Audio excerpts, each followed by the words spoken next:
Hi guys, alam nyo ba na usap-usapan ngayon at marami nag-aaway-away sa mga supporters ni Fiang at sa mga supporters ni Kai at saka ni Jazz. Kasi alam naman natin guys na galing sila ng PBB at si Fiang ang big winner.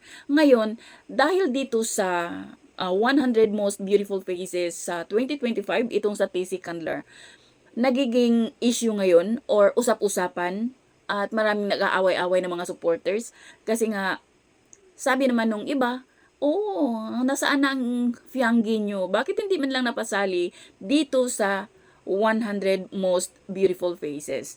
Ngayon, sabi nila, bakit andun na, natalbugan na, naungusan na, ang daming mga sinasabi.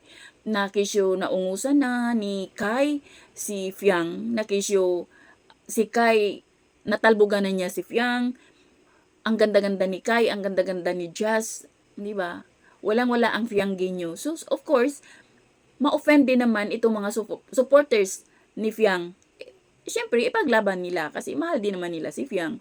So, dapat sana sa mga bawat supporters, bawat mga nagmamahal no, sa kanya-kanya kay Jazz, kay Fiang, kay Kai, wag na sanang gawa ng issue.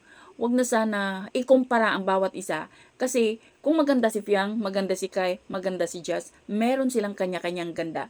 Merong ganda si Fiang na wala si Kai, wala si Jazz. Merong ganda si Kai na wala si Jazz, wala si Fiang. Merong ganda si Jazz na wala kay Fiang at saka wala kay Kai. Kasi lahat tayo hindi perpekto. Kaya sana, para maiwasan yung away-away, 2026 na, di ba? Magulo na yung mundo, sana wag na lang dagdagan. Good job dahil napasali si Kai at saka si Jazz. Baka next time naman, baka sa 2026, mapasali na si Fiang. Malay nyo, di ba? So yun lang guys. Thank you for watching. Bye. God bless everyone.